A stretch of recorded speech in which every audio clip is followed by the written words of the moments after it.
Hello students, welcome back to YouTube channel Virat education academy. बच्चों, आज के इस वीडियो में हम पढ़ेंगे क्लास 10th हिस्ट्री इतिहास चैप्टर नंबर 1 यूरोप में राष्ट्रवाद का उदय। कुछ इंपॉर्टेंट क्वेश्चंस जो टेक्स्ट बुक में दिए गए हैं, ऑफ एंड ऑन एग्जाम्स में आते रहते हैं। सारे क्वेश्चन आंसर आज इस वीडियो में डिस्कस करेंगे। पहला क्वेश्चन देख लेते हैं। निम्नलिखित पर टिप्पणी करें, यानी आपको एक छोटी सी इस पे टिप्पणी लिखनी है। जूसेपे मेत्सिनी, तो ये इटली का था। इसके ऊपर आपने जो है टिप्पणी लिखनी है 7-8 लाइन की। जूसेपे मेत्सिनी एक इतालवी क्रांतिकारी था, यानी कि इटालियन जो क्रांतिकारी था, जिसका जन्म 1807 में जेनेवा में हुआ था। वह गुप्त संगठन कार्बोनारी का सदस्य था। जूसेपे मेत्सिनी ने क्रमशः 2 गुप्त संगठनों का निर्माण किया था। गुप्त संगठन मतलब जो भी उस टाइम पे राज्य था या पावर थी, पावर से छुप के, राजा जो भी था जिसके पास भी पावर थी, उससे छुप के उसने 2 संगठनों का निर्माण किया था। पहला संगठन उसने मोर्सेई में यंग इटली के नाम से बनाया था और दूसरा बनाया था बर्न में यंग यूरोप के नाम से। इटली के एकीकरण में इसका बहुत ही अच्छा महत्वपूर्ण योगदान था। जूसेपे मेत्सिनी इटली का एकीकरण, मैंने पहले भी पिछले वीडियो में भी बताया था कि इटली के एकीकरण पे ज़रूर कोई ना कोई क्वेश्चन आता है, उसमें जूसेपे मेत्सिनी भी ऑफ एंड ऑन आता रहता है। इटली के एकीकरण में मेत्सिनी की महत्वपूर्ण भूमिका थी। उसका मानना था कि ईश्वर ने राष्ट्रों को मानव जाति की प्राकृतिक इकाइयों के रूप में कल्पना की थी। अतएव इटली छोटे राज्यों या साम्राज्यों का पैबंद नहीं हो सकता, उसको एक बड़ा साम्राज्य बनना चाहिए। इसे एक राष्ट्र के गठबंधन के अंतर्गत संयुक्त गणराज्य के रूप में स्थापित होना है। इसी सोच के साथ, इसी विचार के साथ उसने काम किया और उसने संगठन बनाए। नेक्स्ट क्वेश्चन है, फ्रांसीसी लोगों के बीच सामूहिक पहचान का भाव पैदा करने के लिए फ्रांसीसी क्रांतिकारियों ने क्या कदम उठाए। सामूहिक पहचान का मतलब जो बड़े ग्रुप में एक दूसरे को जाने और उनकी पहचान हो, यानी कि लोगों को बेसिकली इकट्ठा करना एक साथ। तो फ्रांसीसी क्रांतिकारियों ने फ्रांसीसी लोगों के बीच सामूहिक पहचान का भाव उत्पन्न करने के लिए निम्नलिखित कदम उठाए। नंबर 1, शुरू से ही उन्होंने ला पैट्रे यानी पितृभूमि और नागरिक, ली सिटोयन जैसे विचारों पर बल दिया, जिसे एक संविधान के अंतर्गत समान अधिकार प्राप्त थे। तो इन विचारों से उनको लगता था कि ज़्यादा से ज़्यादा लोग आपस में जुड़ जाएंगे, एक साथ हो जाएंगे, एक तरफ हो जाएंगे। एक नया फ्रांसीसी तिरंगा झंडा ट्राई कलर चुना गया, जिसने पहले राष्ट्र ध्वज का स्थान ले लिया, यानी कि सबसे पहला राष्ट्रीय झंडा, राष्ट्रीय ध्वज वो बन गया फ्रांसीसी तिरंगा झंडा।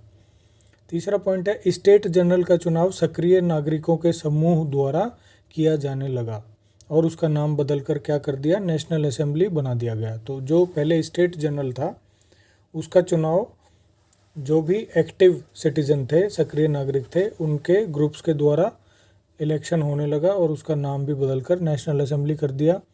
नई स्तुतियाँ रची गई, शपथें ली गई, शहीदों का गुणगान हुआ और सब राष्ट्र के नाम पर हुआ। तो जितनी भी छोटी मोटी जो विद्रोह क्रांतियाँ हुई, उनमें जो भी शहीद हुए उनका गुणगान किया गया। एक केंद्रीय प्रशासनिक व्यवस्था लागू की गई, यानी एक सेंट्रल एडमिनिस्ट्रेटिव सिस्टम लागू कर दिया, जिसने अपने भूभाग में रहने वाले सभी नागरिकों के लिए समान कानून बनाए। तो यानी कि उस एडमिनिस्ट्रेटिव सिस्टम के ज्यूरिसडिक्शन में जितने भी लोग रहते थे उनके लिए एक ही कानून बना दिया गया, समान। आंतरिक आयात निर्यात शुल्क समाप्त कर दिए गए और भार और नाप की एक समान व्यवस्था पूरी ज्यूरिसडिक्शन में जो है लागू कर दी गई। तो इंटरनल जो भी शुल्क लगते थे इंपोर्ट एक्सपोर्ट के, वो भी ख़त्म कर दिए। क्षेत्रीय बोलियों को हतोत्साहित किया गया, यानी जो अलग अलग छोटी छोटी अलग अलग जगह बोलियां बोली जाती थी उनको डिस्करेज किया गया। और पेरिस में फ्रेंच बोली और लिखी जाती थी, उसी को इन्होंने एनकरेज किया और वही राष्ट्र की साझा भाषा बन गई। तो ये 7 पॉइंट थे, 7 कदम थे जो फ्रांसीसी क्रांतिकारियों ने उठाए। नेक्स्ट क्वेश्चन है बच्चों, मैरियन और जर्मेनिया कौन थे, जिस तरह उन्हें चित्रित किया गया उसका क्या महत्व था। तो आंसर है 19वीं शताब्दी में कलाकारों ने अनेक रारी रूपकों का आविष्कार किया। फ्रांस में उसे लोकप्रिय ईसाई नाम मैरियन तथा जर्मेनिया दिया गया। जिसने जन राष्ट्र के विचार को रेखांकित किया उसके चिन्ह भी स्वतंत्रता और गणतंत्र के थे, लाल टोपी, तिरंगा और कलगी।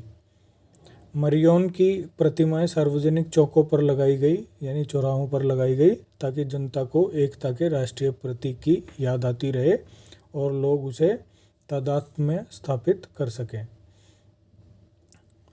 मरियन की छवि सिक्कों और डाक टिकटों पर अंकित की गई, ज़्यादा से ज़्यादा उसका प्रचार प्रसार किया गया।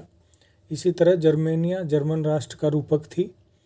चाक्षुष अभिव्यक्तियों में जर्मेनिया बलूत वृक्ष के पत्तों का मुकुट पहनती है, क्योंकि जर्मन बलूत वीरता का प्रतीक है, तो इसलिए वो बलूत वृक्ष के पत्तों का मुकुट उसको पहनाया गया। तो ये दोनों जो है रूपक थे फ्रांस के और जर्मनी के। अगला क्वेश्चन है जर्मन एकीकरण की प्रक्रिया का संक्षेप में पता लगाएं अथवा जर्मनी की एकीकरण की प्रक्रिया का वर्णन करें। तो इटली का एकीकरण और जर्मनी का एकीकरण कोई ना कोई क्वेश्चन जरूर आएगा। तो देख लेते हैं क्या प्रक्रिया थी, क्या प्रोसेस रहा इसका जर्मनी का एकीकरण का। नंबर 1, मध्यवर्गीय जर्मन लोगों में राष्ट्रवाद की भावना पैदा हो गई थी। उन्होंने 1848 में जर्मन महासंघ के विभिन्न इलाकों को मिलाकर एक निर्वाचित संसद द्वारा शासित राष्ट्र राज्य बनाने का प्रयास किया। तो एक संसद यानी निर्वाचित संसद का मतलब है जिसमें आम जनता द्वारा चुने गए लोग जाएं और उसी द्वारा शासित एक राष्ट्र राज्य बनाने का प्रयास किया गया। छोटे छोटे एरिया जो भी थे जर्मनी के उनको मिला के।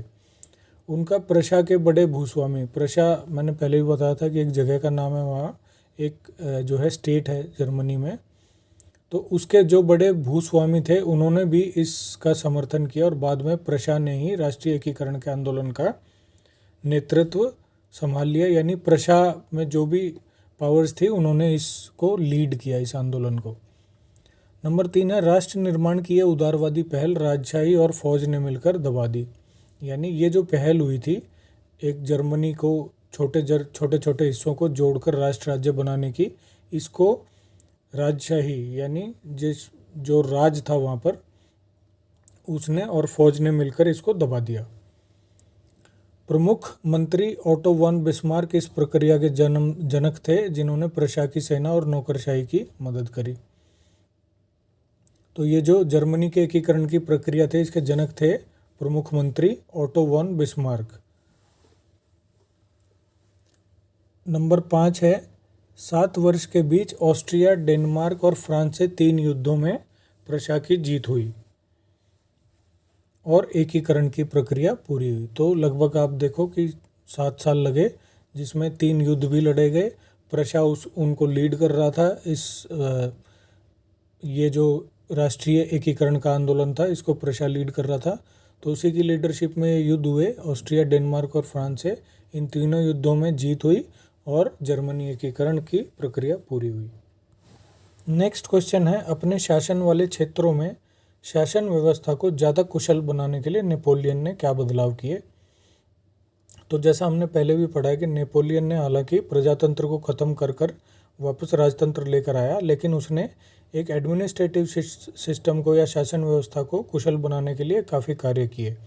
तो ये जो बदलाव हैं जो नेपोलियन ने किए वो निम्नलिखित हैं। नेपोलियन ने अपने शासन वाले क्षेत्रों में शासन व्यवस्था को अधिक कुशल बनाने के लिए विभिन्न बदलाव किए। नंबर 1, उसने नागरिक संहिता 1804 बनाई। इसे नेपोलियन की संहिता के नाम से भी जाना जाता है। उसने जन्म पर आधारित जो भी विशेषाधिकार प्राप्त थे कुछ खास ग्रुप्स को, वो ख़त्म कर दिए। नागरिक संहिता ने कानून के समक्ष बराबरी और संपत्ति के अधिकार को सुरक्षित बनाया। यानी उसमें यह इंश्योर किया गया कि कानून के समक्ष सभी बराबर हैं। इस संहिता को फ्रांसीसी नियंत्रण के अधीन क्षेत्रों में भी लागू किया गया। तो जो फ्रांसीसी कंट्रोल में थे जो एरियाज, उनमें भी जो क्षेत्र थे उसमें भी इस संहिता को यानी नेपोलियन की संहिता को लागू कर दिया गया। डच गणतंत्र, स्विट्जरलैंड, इटली और जर्मनी में नेपोलियन के प्रशासनिक विभाजनों को सरल बनाया गया। सामंती व्यवस्था को समाप्त किया। किसानों के लिए भी काम किया। उनका जो भू दासत्व था, यानी जो ज़मीन की गुलामी थी, ज़मींदारों के यहाँ गुलामी करते थे, वो भी ख़त्म किया। और जागीरदार के जो शुल्क लगाए जाते थे किसानों पर, वो भी ख़त्म किए गए। शहरों में भी कारीगरों के श्रेणी संघों के नियंत्रणों को हटा दिया गया, यानी मजदूरों पर जो संघ बनाए गए थे यूनियन टाइप, उनका जो कंट्रोल था उसको हटा दिया गया।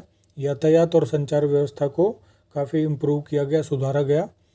किसान, कारीगर, मजदूर और नए उद्योगपतियों ने आज़ादी का स्वाद चखा, तो उनको एक गुलामी से हटकर उनको आज़ादी महसूस हुई और उन्होंने इसको फील किया।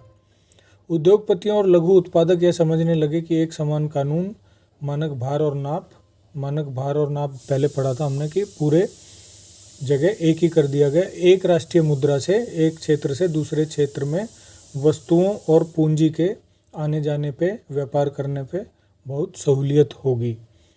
तो व्यवसायी इस उम्मीद में व्यवसायी जो है एक समान कानून को बढ़ावा देने लगे। तो ये सब 5-6 बदलाव थे जो नेपोलियन ने किए। नेक्स्ट क्वेश्चन है, ब्रिटेन में राष्ट्रवाद का इतिहास शेष यूरोप की तुलना में किस प्रकार भिन्न था। तो राष्ट्रवाद का इतिहास ब्रिटेन का बेसिकली आपने बताना है और वो बाकी यूरोप से कैसे अलग था वो बताना है।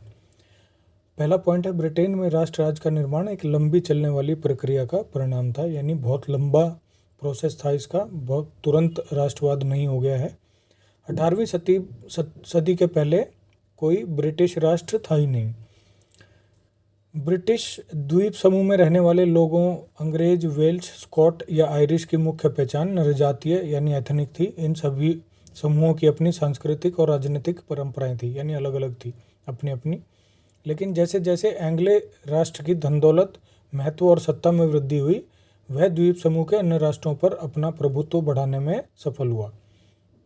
एक लंबे संघर्ष के बाद आंग्ल संसद यानी एंग्लो संसद ने 1688 ईस्वी में राजतंत्र से सत्ता छीन ली और एक राष्ट्र राज्य का निर्माण हुआ, जिसका सेंटर बना इंग्लैंड।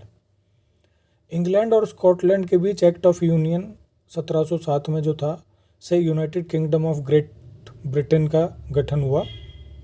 इससे स्कॉटलैंड पर इंग्लैंड का प्रभुत्व स्थापित हो गया। तो जैसे ही यूके बना यानी United kingdom of great Britain, वैसे ही स्कॉटलैंड पर जो है इंग्लैंड का प्रभुत्व हो गया। इसके बाद ब्रिटिश संसद में एंग्ले सदस्यों का दबदबा रहा। स्कॉटिश हाईलैंड्स के निवासी जिन कैथोलिक कुलों ने जब भी अपनी आज़ादी को व्यक्त करने का प्रयास किया तो उनको दबा दिया गया। यानी स्कॉटिश हाईलैंड्स के जो कुल थे, उन्होंने अपनी संस्कृति या आज़ादी को जैसे ही कभी उन्होंने व्यक्त करने की कोशिश की तो उनको दबा दिया गया। तो वो हमेशा जो है एंग्ले जो सदस्य थे उनके ही अंडर में रहे और वहाँ पर इंग्लैंड का ही राज रहा। स्कॉटिश हाईलैंड्स के लोगों को अपनी गैलिक भाषा बोलने, अपनी राष्ट्रीय पोशाक पहनने की मनाही थी, यानी अपनी जो वो ट्रेडिशनल भाषा थे वो भी नहीं बोल सकते थे और अपनी जो ट्रेडिशनल पोशाक थी वो भी पहन नहीं सकते थे। उनमें से अनेक लोगों को अपना वतन भी छोड़ना पड़ा। तो इस प्रकार जो है इंग्लैंड ही मेन हो गया और स्कॉटलैंड वगैरह सब उसके अंडर में आ गए। इस प्रकार जो है ब्रिटेन राष्ट्र राज्य का निर्माण हुआ। अगला क्वेश्चन है, बाल्कन प्रदेशों में राष्ट्रवादी तनाव क्यों पनपा। तो बच्चों, बाल्कन से रिलेटेड भी कोई ना कोई क्वेश्चन आता ही है ज़रूर, तो आप थोड़ा ध्यान से सुनिएगा। बाल्कन प्रदेशों में राष्ट्रवादी तनाव निम्नलिखित कारणों से उत्पन्न हुआ। नंबर 1, जातीय भिन्नता। अलग अलग जातियाँ इसमें सम्मिलित थी। 1871 ईस्वी के बाद बाल्कन यूरोप में राष्ट्रवादी तनाव का स्रोत था। इस क्षेत्र में भौगोलिक और जातीय भिन्नता थी। इसमें आधुनिक रोमानिया, बुल्गारिया, अल्बानिया, यूनान, Macedonia, Croatia, Bosnia, Slovenia, Serbia और मॉन्टेनिग्रो शामिल थे। क्षेत्र के निवासियों को प्रायः स्लाव पुकारा जाता था। तो ये इतने सारे जो अब आप सुनते होंगे इन कंट्रीज़ के नाम छोटे छोटे, तो ये सारे बाल्कन प्रदेशों में शामिल थे।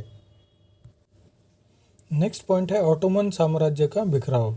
तो ऑटोमन साम्राज्य मैंने बताया था तुर्की साम्राज्य है जो मुस्लिम के धार्मिक और लौकिक प्रमुख खलीफा, तो खलीफा द्वारा शासित जो होता है, यानी मुस्लिमों में खलीफा राज होता है, तो उसके द्वारा जो शासित जो जगह थी उसको बोलते थे ऑटोमन साम्राज्य। तो उसका बिखराव हो गया। बाल्कन क्षेत्र का एक बड़ा हिस्सा ऑटोमन साम्राज्य के अधीन था। बाल्कन क्षेत्र में रोमानी राष्ट्रवाद के विचारों के फैलने से ऑटोमन साम्राज्य के विघटन से काफ़ी स्थिति बिगड़ गई थी। 19वीं सदी में ऑटोमन साम्राज्य में आधुनिकीकरण और आंतरिक सुधारों के द्वारा मजबूत बनना चाहा था, परंतु बहुत कम सफलता मिली। एक के बाद एक उसके अधीन यूरोपीय राष्ट्र उसके चंगुल से निकलकर स्वतंत्र होने लगे। पॉइंट नंबर 3 है अधिग्रहण। बाल्कन लोगों ने इतिहास का प्रयोग यह सिद्ध करने के लिए किया कि वे कभी स्वतंत्र थे, किंतु इसके पश्चात विदेशी शक्तियों ने उन्हें अपने अधीन कर लिया। अतः बाल्कन क्षेत्र के विद्रोही राष्ट्रीय समूह ने अपनी खोई हुई आज़ादी को वापस प्राप्त करने के लिए बहुत ही लंबे संघर्ष किए। और आपसी ईर्ष्या। ज्यों ज्यों विभिन्न स्लाव राष्ट्रीय समूहों ने अपनी पहचान और स्वतंत्रता की परिभाषा तय करने की कोशिश की, तो बाल्कन क्षेत्र टकराव का क्षेत्र बनता चला गया। बाल्कन राज्य एक दूसरे से ईर्ष्या भी करने लगे और प्रत्येक राज्य अपने लिए अधिक से अधिक बड़ा क्षेत्र जो है हथियाना चाहता था। तो अपनी अपनी अलग अलग लड़ाई लड़ने लगे, मिलके लड़ने के बजाय। बड़ी शक्तियों में प्रतिस्पर्धा हो गई, यानी कंपटीशन हो गया। बाल्कन क्षेत्र में बड़ी शक्तियों में प्रतिस्पर्धा होने के कारण परिस्थितियां और भी जटिल हो गई, यानी मुश्किल हो गई। इस समय यूरोपीय शक्तियों के बीच व्यापार तथा उपनिवेशों के साथ नौसैनिक और सैन्य शक्ति के लिए अधिक कंपटीशन था। जिस तरह बाल्कन समस्या आगे बढ़ी, यह कंपटीशन भी खुलकर सामने आया। रूस, जर्मनी, ऑस्ट्रिया, हंगरी की हर ताकत बाल्कन पर अन्य शक्तियों की पकड़ को कमजोर करके क्षेत्र में अपने प्रभाव को बढ़ाना चाहती थी। इसलिए इस इलाके में कई युद्ध हुए और अंततः प्रथम विश्व युद्ध भी छिड़ गया। तो ये 5 पॉइंट हैं जिसमें पता चलता है कि बाल्कन प्रदेशों में राष्ट्रवादी तनाव क्यों पनपा। तो बच्चों, ये क्लास 10th हिस्ट्री का पहला चैप्टर राष्ट्रवाद का उदय, इसके हमने टेक्स्ट बुक के जो भी इम्पोर्टेंट क्वेश्चन आंसर हैं वो आपसे इस वीडियो में डिस्कस किए हैं। बाकी कुछ और भी इम्पोर्टेंट क्वेश्चन आंसर्स हैं, वो हम नेक्स्ट वीडियो में डिस्कस करेंगे। उम्मीद है वीडियो पसंद आई होगी, तो लाइक एंड शेयर ज़रूर कीजिए।